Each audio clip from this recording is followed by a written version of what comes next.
white people adopt black children? I got a question. Why are there so many black children that need to be adopted?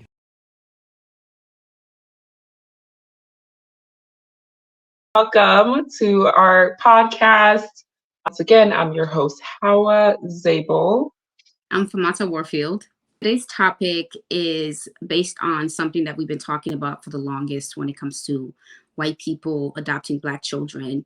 When we talk about our topics of the things that we've been through as black children that were adopted by white people, especially me, because I just released like a 7-part series on my TikTok talking about my adoption journey and the things that I've been through with my family.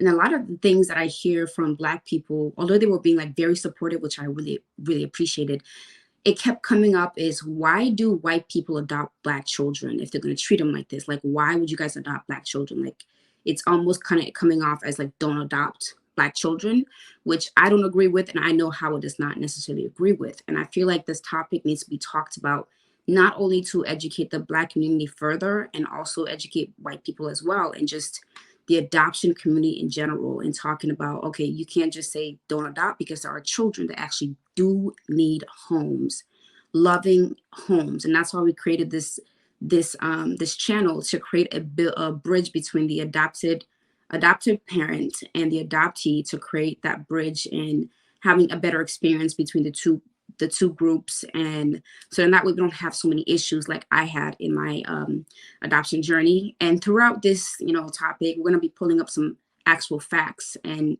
stats, because there are questions that are asked: do black people adopt black children? Mm-hmm. Mm-hmm. Yeah, and so in the TikTok video that's been going viral, whatever, I guess this white man responded to the question of, why do white people adopt black kids? And he was like, well, why are there so many black kids that need to be adopted, right?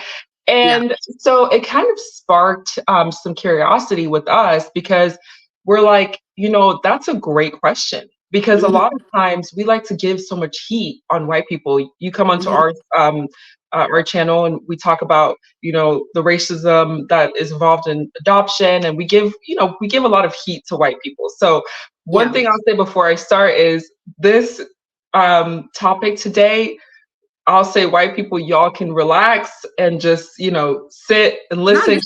Nah, they can never just relax. Not necessarily. Well, no, I'm saying because we usually give them so much heat, and and I think a lot of white people, when they listen to our topic, they think we're always attacking them, right? Yeah. And that's not. I'm saying with this one, like, we're going to give a more well-rounded perspective from the other side as well, because I think a lot of times you do hear a lot of black people like say, why are all these white people adopting black kids? Why are they?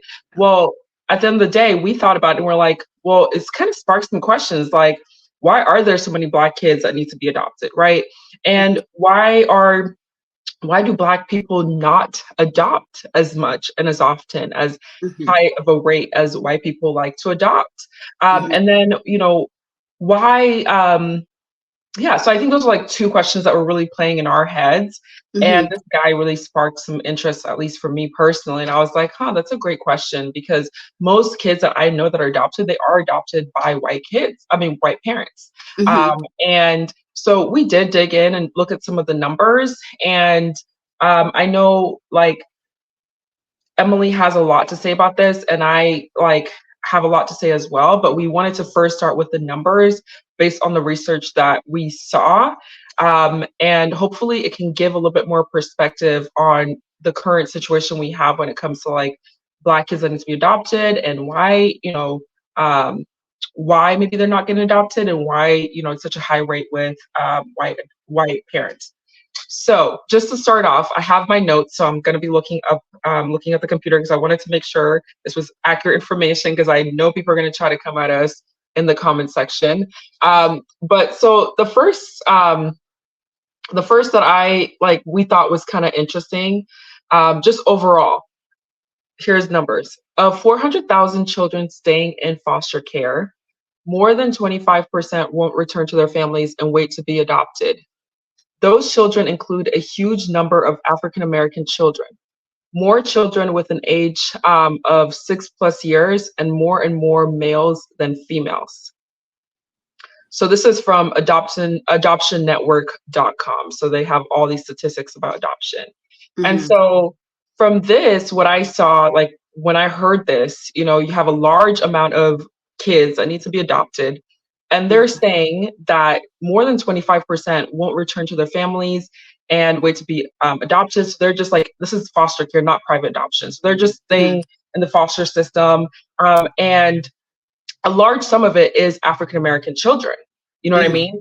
So they're proving this white man's like point, which is why are there so many like Black kids that need to be adopted? It's not just fluffy conversation. It's like a fact. There's a lot of Black kids that need to be adopted. And I also want to add that this study was done like in 2021 and it's 2024. So there might be new updates that we may not be aware of. So just keep that in mind. Yes. And then another statistic that we got from the same network, because adoptionnetwork.com, is of all the adopted children, 37% are non-Hispanic white, whereas 73% of adoptive parents are non-Hispanic white. 40% of total adopted children are of a different race, ethnicity, or culture compared to the adoptive parents. So what it's saying here, just to break it down, is basically of all the kids who are adopted in the foster system, they're saying that 37% are non-Hispanic white, so just American white, basically. And 73% of adoptive parents are non-Hispanic white, meaning just plain American white. So that means that overall, in general, whether they're adopting Black, white, Hispanic, there's a larger sum of white people that adopt, 73%. Now, I understand there is more white Americans than there are of different races. So of course, that has to come into play. But overall, still 73% is a very, very high rate. That means less than 30% of non-white people adopt in America from the foster system. So of course, to answer that guy's, I'm sorry, I'm not trying to just say white man, but that man's question, you know, and also people's like thoughts of, okay, why do white people adopt more Black kids? Overall, white people are adopting at a higher rate, point blank period. You know what I mean? So of course, with those numbers, like you're going to see that more of the parents that adopt Black kids are going to be white just based on the statistics that's already like available.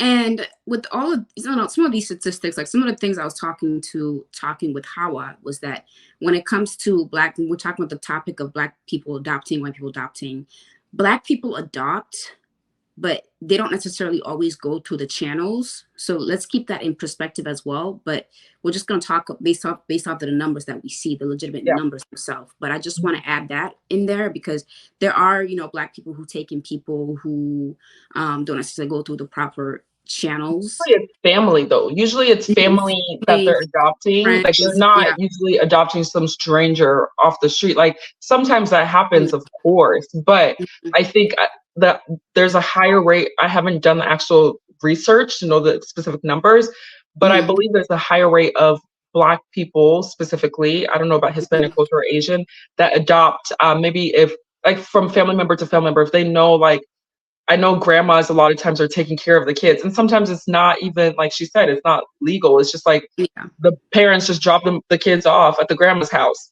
I know a few. Yes, and of course that also happens within the white community because a lot of people do take their own in. And I also want to add that the numbers are high when it comes to white people adopting more because compared to other races, white people tend to be more on the wealthier side, where other communities like Black, Hispanic are tend to be more on I don't want to say poor, but having less than white people in that regard, especially if it's like a white person that adopts from overseas, like the process in that is private agency for sure is expensive. Is absolutely just insane. But we just felt like we do want to actually talk about when I see Black people say, oh, don't adopt Black kids. It's like we can't necessarily say don't adopt. If you want to say that, and I know a lot of Black people say that because there's a lot of things that there's a lot of Black adoptees who have been adopted by, white parents that experience some really, really traumatic stuff. And I think when some Black people say don't adopt Black children, some of them come from a place of, the stereotypes, things that they experience. And at the same time, if you haven't checked your racial bias and the things that you have against Black people, even if you don't think you have a bias and you take a kid in, you're going to hurt them in ways that you're not aware of. And so that's where that comes in. And it's like, okay, well, Black people, if you're going to take that stance of white people don't adopt, what are you going to do? Are you going to step in? Are you going to step in to take care of those children that need homes? And I know a lot of Black people can't necessarily do it because we, our majority of our community is in poverty, to be honest, compared to, white people. They have more, like they're more well off than, the majority of Black people. Just looking at the income disparities, living in America with racism and all of that, intertwined. So I guess the thing is, if you're going to say that, you have to take into consideration, well, then I have to take accountability and responsibility as well. And because, again, income disparities, that may not necessarily be a thing that you would want to do. So that's why we created this channel to figure out, hey, white people, get rid of your issues that you have against Black people if you're going to adopt a Black kid. Because, just to kind of have a better experience overall. Yeah. And honestly, I applaud white people overall, the white people that decide to adopt children that are out of their race, because that is a huge challenge overall, right? And for someone to say, I'm going to take it upon myself to adopt and take care of a child. Yeah. Even biological parents sometimes don't even take care of their own children. And so for a person to say, I'm going to take in another child, another person's child, treat them like my own, feed them, put them in school, I think that we have to give credit where it's due. They may not always do it the best way, right? The kids might end up being a little bit damaged mentally, but at the end of the day, even with biological family, like there's always some form of trauma that a lot of people like are raised in, and they have to learn to heal as adults, right? That's just a part of life. And I think for me, when me and Fatmata were talking about this topic behind the scenes, one thing that came up for me is like, sometimes I feel like it's really challenging for me to criticize like Black people and Black culture as a whole, almost in the same way where we as adoptive children, it's very hard to criticize our adoptive parents, right? Because the whole idea, the whole, I guess, chant of being adopted is like, you should be grateful someone took you in. How dare you have anything negative to say or give them any criticism or feedback, right? And it's almost the same way I feel like, at least for myself, when I criticize Black culture, I feel like, okay, well, maybe we can do it better this way. It's like, it all always stems back to, well, there was slavery, and then it just stopped there. And it's like, okay, well, I understand there was slavery and there's disparity economically, systematically, and all of that. But at the end of the day, I'm always an advocate of taking responsibility for what you can change. Now, you don't have to be rich to adopt a child. We actually had a guest on here. Her name was Julie, and she was adopted by like a hippie white couple. And she was talking about how half the time, they didn't really have a lot of money. Sometimes lights would be going out. They had kind of bare minimum. And not to say that's how you would want to take in a child and have them live like that, but in a way, what she ended up getting was better than the opportunity she would have had in Africa, where she was born, right? And so I think people have this conception that in order to adopt, you have to be ultra rich, and you have to, and that's not necessarily the case. Not every single child an adoptive family is vacating, traveling the world, going to private schools and all this kind of stuff. Like sometimes it's like, we can barely afford to send you to school, to college. We can barely afford to put clothes on your back, but we prefer that you actually have the opportunity to have this type of support versus just being on the street or being in a house with parents who are drugged out, whatever. You know what I mean? Like, you don't have to be filthy rich to adopt a child. No, yeah, which is very understandable. I understand your statement. However, if you are a family that's going to adopt, you don't need to be rich, because there's different classes of, having income, Yeah. upper, lower, and all that stuff. Julie's case, though, that she experienced some things that were very not the best for her because her family was low income. So I don't suggest, if you're low income and the things that, Julie was saying, her parents, like, don't adopt. Don't adopt. Really don't. Like, at least be like, middle income where you can take care of the child, because I feel like you should not be in a home where the lights are going out. And once again, I understand what you're saying. Like, but it's much better than being on the street.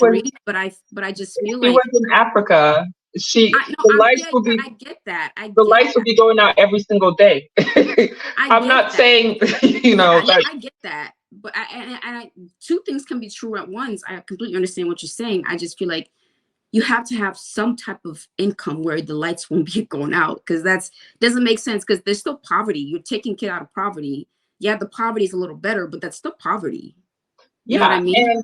And I agree. I don't think you should be broke poor. And I honestly, even in her situation, that isn't the best. But her family was very radical, like kind of like hippies and wanting to live that life. You know what I mean? Like, they believed in being like kind of minimalist in that way. But I don't think most, I don't know, maybe this is just me being naive, but I don't think most people are that extreme necessarily, right? So I just feel like if you're making minimum wage, if you can afford as a Black person to have a biological child, 1 or 2, more than likely you can afford to have an adoptive child. That's all I can say. And a lot of times, especially if you're adopting from the foster system, you do get some support, financial support, right? And sometimes it's not always adopting, right? Sometimes it's fostering. I know Carlos, who we had, he's doing like kinship, right, which is a little bit different than adoption. Like, there's alternatives. It's not always just adoption. Like, that's the only answer and all be all. But I think the whole idea of this is like, why don't Black people take it upon themselves to take care of their own? And why does it have to be outsiders that like feel like it's their responsibility to do this? You know what I mean? And I think that's where a lot of like the feeling of I don't know, like the toxic part of it comes in. Is like, these other people feel like, well, their own can't take care of them, so we get to take them in. We're saviors. We get to save them. You know what I mean? Like, I think that's where that kind of comes in. Yeah, and I think, just going back to the idea of this is better than that, and I think we have to go back to, okay, so how do we prevent where kids don't end up on the street, where there's less kids that need to be adopted? So, like, as I was saying, that when it comes to the idea of, well, it's better to be in a household where the lights are going off versus being on the streets, which is not necessarily the best for any child. And then we got to go back to, yes, adoption is not always the only option. How do we hold accountable, like African community as well, Black Americans? How do we hold each other accountable so children don't end up on the street? So we don't have so many kids that be adopted, because the option of, well, just pick the lesser evil is not a good stance in any of that, because at the end of the day, these are children that need the best of everything, the best of care. Just like any kid who's born in a family, it's like any kid that's born in a family that's wealthy, that's able to take care of them. Every kid deserves that. So I guess that's why that we have to go back into the accountability of our community and the African community, because there's a lot of African kids that are adopted into the States and other countries as well. It's, what do you do? How do you change that? You know what I mean? Absolutely. And it makes me wonder, like, outside of financial aspects, why outside of the financial aspect, why don't we decide to adopt? Because one thing I've learned, I work in sales, and the software, I work in tech sales. The software that we sell is very expensive. It's on the higher end. And, a client can come to us and they can purchase another software competitor for like $50 a month, right? Sometimes even less. And they come to us and we're like, well, our software is $400 a month. You know what I mean? And it's like, whoa, like how is there such a steep of a difference in the price, right? Yeah. And one thing I learned in sales talking to these prospects is that a lot of times you have to give them value so that they can see the value and not focus on the price. Because once they can see the value, you explain the value and they can clearly see that picture and how it's going to end up like benefiting them, then they're able to say, like, kind of forget about the price. Like, oh, okay, well, that makes sense. Like the price is, what is the word? It's understandable, right? That you guys have a price because you have so much to offer, right? So a lot of times it's not always about the price. As a salesperson, I can just be like, oh, well, they're not going to want my software to purchase this software because it's so expensive. It's $400 a month. That's too much. But that's because I'm focusing so much on the price. So I guess when I'm thinking about this adoption situation, it's like, outside of the price aspect, the financial aspect, what are some other reasons why Black people maybe are not wanting to adopt at a higher rate as white people have? Do you have any thoughts on that? I know it's a big question, but.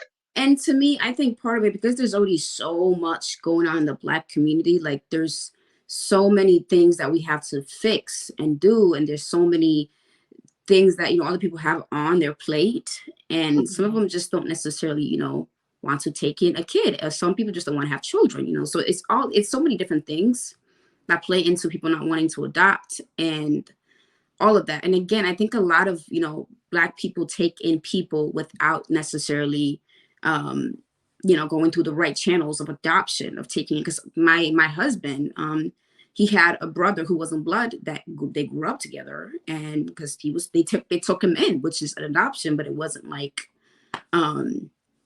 it wasn't through the correct, proper channels. So, and I guess it really depends on the person as well. And I think a lot of it has to just do, like you said, outside of poverty, even though you already said it, like a lot of, we don't have the income that, white people have. And at the end of the day, if white people want to adopt, there's nothing wrong with that. There's nothing wrong with that. It's just that we just ask, hey, check your racial bias. What stereotypes of racism do you have against, Black people? And I think a lot of another issue in this is that a lot of white people are not willing to do that. They're not willing to check themselves because they a lot of them get stuck on the idea of, the white saviorism aspect. Look at me, I'm doing good. It's like, I'm giving you all these good things. So just talk about the good things only. And I'm not just speaking from my experience. There's a lot of, adopted children that I talk to on a daily basis and on my other account, and hearing these stories. And I'm like, wow. So the main issue is a lot of white people just want to be on their white savior horse when it comes to like children being adoption children that don't look like them. Again, that's not all, because I know there is transracial adoptions out there like Hawa that is so great and amazing. And I'm like, wow, that's what we want. It's just about you coming down with your horse and to realize this is a kid with their own mind, their own thoughts. They're not going to be what you think they're going to be. They're not going to be this shiny objects that's going to make you feel so good about yourself and you think they're going to act this way, do this. No, it's not about you. Like adoption should not be anything about you. It should just be, I want to help that kid and taking the necessary steps to help that kid. At the end of the day, that's what our channel is about. It's about the health of that kid and what you're giving them, which is amazing. Thank you for that. It's amazing. And at the same time, take these steps. You know what I mean? I feel like it's just it's self-explanatory. Okay. If I was going to play devil's advocate, just to have a little bit of fun here, we're saying, okay, well, Black people, they have this, having a child is, adopting a child is going to be a financial burden. Yeah. And on top of that, because of Black people's history, the culture as a whole, and disparities and from racism to just not having as much opportunities in life and job or whatever, right? A lot of Black people don't even want to take it upon themselves because the burden, so much responsibility. They have to focus on themselves, figure themselves out, get their life together or whatever, right?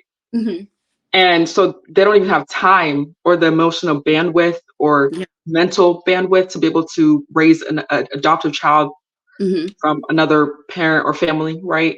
So if I were going to play devil's advocate, I could say the same thing about white people, right? I could say, well, white people, they have their own lives. They have a lot going on. Not every single white person is rich that adopts. They already have a lot of traumas, you know, that already happens in their household, because rape and all that kind of stuff is not just exclusive to white people, black people. It happens to white people as well. Physical abuse is not exclusive to black people. White people go through that as well. So they have their own traumas, and then they're deciding, okay, I want to adopt a child. They're going out of their way and doing good for the world and helping somebody else's child who could otherwise be in the streets or in a drugged out household. So isn't it kind of hypocritical if I were playing devil's advocate to say, well, then they should go and learn and how to break down all their biases and change who they are and all this kind of stuff, just so they could raise this child that their own people don't even want to take responsibility for, right? Like, is that, just throwing it out there, is that I know if that's how a white person thinks, God forbid, Lord, please don't you ever adopt a black kid. Don't you ever think, because that's evil, that's disgusting, just to be like, oh well, they're children, they don't take care of their own children, so I'm gonna take care of myself. I'm not going to, you know, take the time to break down my biases, because at the end of the day, it's about the kid. And the same thing can apply to, you know, black people. Like, if a black person decides to adopt a child from Africa, yes, they do need to also, like, if they have biases against Africans, because the diaspora war does exist. So if that's the thing, you also need to check your biases, and also you need to be cognizant of their culture as well, because yes, you have black skin, but there's going to be, you do have to check your biases as well. And I guess I'm just saying that a child who's going to be living with a black person is not going to experience the same stereotypes that they would with a white person. You know what I'm talking about? And at the end of the day, it is what you can do. I understand what you're saying. So why should they take that time? I'm taking the kid in, but it's like, you just taking the kid in is not enough. There's way more. Well, they're saying, well, they would say, well, I'm taking the kid in, I'm putting clothes on their back, I'm feeding them, I'm putting them to school. Maybe I'm paying for a couple after school programs for them to do sports. We might be going to some activities or whatever, but you know, I'm comfortable. I'm 45, 50 years old. I'm comfortable just living in my white world. You know what I mean? And taking care of this child, when someone that's black could also just be adopting this child and just have to deal with the financial burden. It's equal. It sounds like that's, I hope so nobody thinks like that. But I understand a lot of them, I think a lot of people do. I think a lot of people do. And yeah, and I guess, is that how you treat your own birth children as well? Like, if that's your mindset. Well, some white people, some people do. Some people do. When they raise kids, like if you have multiple kids and you already have a huge responsibility, like just making sure there's clothes on their back, and just like, there's some moms who are like, as long as my kid has clothes on their back and they're fed, I'm good. There's all this other crazy stuff that's happening, but we're good. You know what I mean? Like, because it's a huge responsibility. The thing is, that's how my family fucking thought. That's how they thought. I mean, it wasn't until like later on, when we were like adults, especially when the Black Lives Matter the movement came on, that they actually started to wake up a little bit. Like, oh yeah, we have black kids. Yeah, some of these things might, you know, affect them. But I just feel like it's just, and you know, let me spin it. If a black person, would you want that? You as a white person thinking like that. If a black person was to adopt a white child, would you want them to have that same thought process? No. So just switch it sometimes. All you got to do sometimes is just put yourself in the other person's shoe. And I feel like that's one of the ways to make the world a better place. Just put yourself in the other person's shoe and just try to understand them. Because there are, even though the numbers are very small, there are black people who adopt white children. So would you want them to have that thought process and be like, oh no, forget about your culture. You're in our culture. I feed you, I bathe you. Forget about everything else. No, you would not want them to live in a house like that, because you want everything that comes with having a child and raising them to the best of your ability and giving them the best life possible. You want everything for that child, not just, no, I'm gonna give you this, I just don't want to have time for that because I'm too busy. No, you know what I mean? It's just switch it. And also, I think we can put a lot of weight and responsibility on the parents adopting, but I think also there needs to be like, maybe, because I like to think about solutions. I'm very solution oriented, because we can all just talk about, oh, why, but it's like, where is you taking responsibility and actually finding solutions and taking action, you know? And I just think about this, like, one of the reasons why there was such a high rate of international adoptions until around 2011, 2012, when there was like a lot more like higher regulations and protocols for adopting internationally. I think a huge part of it had to do with marketing from these private agencies, right? So I think part of it is the government being able to brand and market to Black families and prospective parents to actually want to adopt. You know what I mean? I think there's a lot of power in marketing and branding. And just like how in magazines, fashion magazines, they have told the story that white beauty is the epitome of beauty. It's been done over years and years and years and years. Now there's starting to be a shift in what beauty, the representation of beauty, because of the power of marketing and branding. And I feel like the same can be used in this adoption game, because I think there's actually quite a bit of Black people that would be interested in adoption if they knew more of the facts of the numbers, that maybe it's actually not as expensive as they think it would be, that it might not be as hard as they think it would be. And the government showed them like, hey, there is some support system available. You know what I mean? I think people might be more interested, but we just don't know how many people are actually in the position as Black people to be able to adopt. You know what I mean?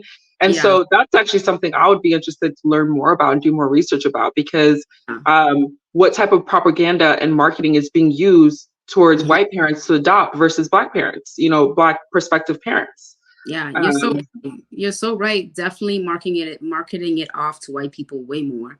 And I think a lot of it, they know what they're doing because they do sneak in like that little, you know, white saviorism complex a little bit that they really use. And I think a lot of like white people. That's part of the marketing. Yeah. Yeah. I think a lot, and not even to be shady to white people in a way. There's some people who struggle with that deeply because of, you know, what the white people have done to other people of color, and they see that and they kind of feel a little responsible. So like bringing into the guilt. Yeah, some of them do buy into the guilt. They're like, well, let me see what change can I do to fix it. So some of them is not necessarily just I want to look good. Some of them is, and I don't think that's bad, honestly, because, you know, like if I was a white person, I think it's bad, girl. I think it's so bad. No, listen. Let me explain why. If I was a white person and I knew my great grandfather had some slaves, and now I'm a modern white woman and I'm all about loyalty, equality and all that, I would be doing everything in my power to be able to make sure that there's some reparations, right? Yeah. Because reparations doesn't always come in monetary. It doesn't always come in monetary form, right? But I'll try to figure out what are some ways I can give back to the Black community for all the BS my white, you know, great grandfather, you know, did or whatever. You know what I mean? Like, so I guess that's what I'm saying from that perspective is like some of them are trying to figure out ways to kind of even out the playing fields or whatever, but it's not always executed properly. Yeah. You know what I mean? I don't think it is. But what else sometimes would a white person do? Like, what other things can they do sometimes? You know what I mean? Like, I don't know. Like, I guess I'm really playing devil's advocate today. So. No, and it's fine because it's a good conversation to have because you're kind of thinking like how they would think, which is perfect because then we can go back and forth. And I guess for me, I say it's bad because yes, that happened. And it's like, you don't feel responsible for that because your ancestors did that. It wasn't you, which is okay. But it's like Hawa said, so how do you keep that from continuously happening? Because it's still happening this day, even though it's not no.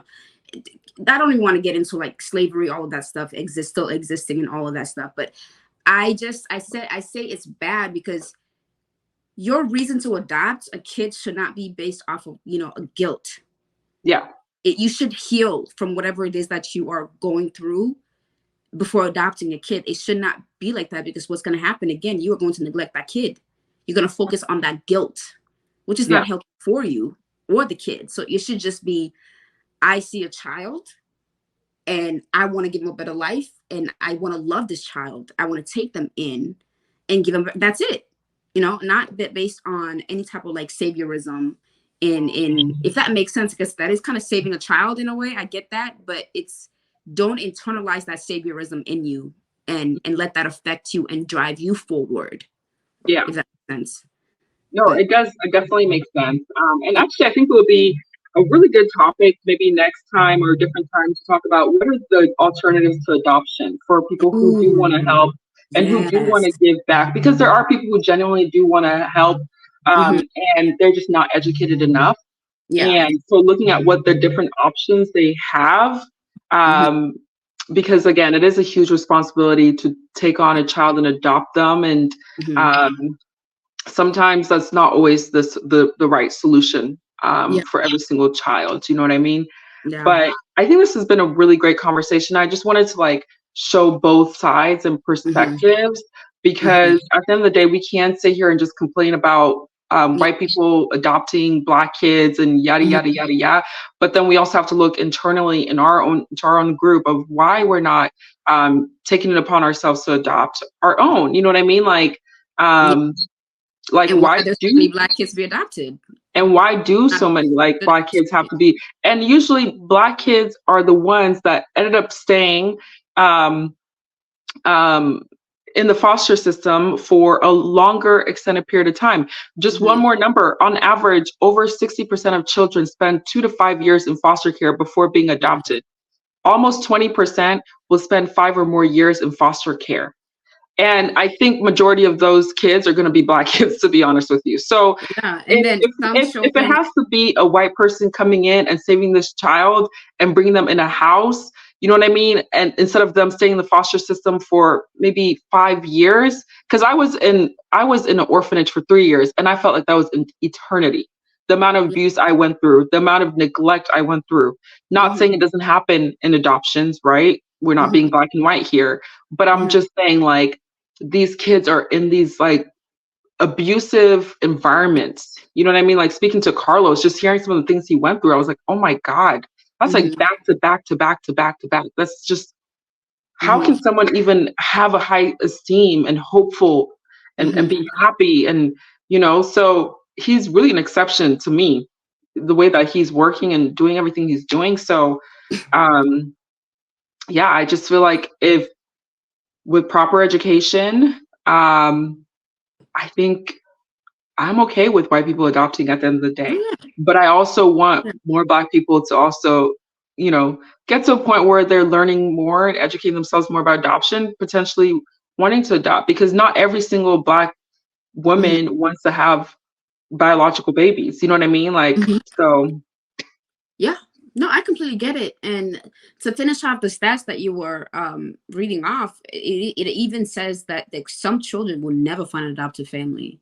So some children basically just outgrow the foster system. They turn 18 and then they're on their own, which is just, it's awful. The idea of just somebody being given up because their families just dropped the ball, whether it's, you know, poverty or just, you know, any other stuff. Which a kid should have, you know, in general. Like, again, I'm not against white people adopting Black children. I'm not against it. Our channel is not against that at all. We will never be against that, because we are living proof of, you know, what can happen when a Black child gets adopted into, you know, a white family and stuff like that. So we will always encourage that, because kids need home, a good home, a healthy, good home. But I don't have anything else to add to the topic. Do you? Nope, that's going to be it. Thank you so much, you guys, for tuning in today. Please go ahead and like, subscribe, comment if you have to, good or bad, we're open to it. Yeah. And make sure you share our channel to other people who are adopted or who are interested in adopting and want to get educated. And then also, if you have anybody or know anybody that is adopted, especially transracially adopted, and they want to share their story, let them know that we're accepting new guests to have on our podcast to interview and chat with. Yep. Thank you guys. Till next time. Bye.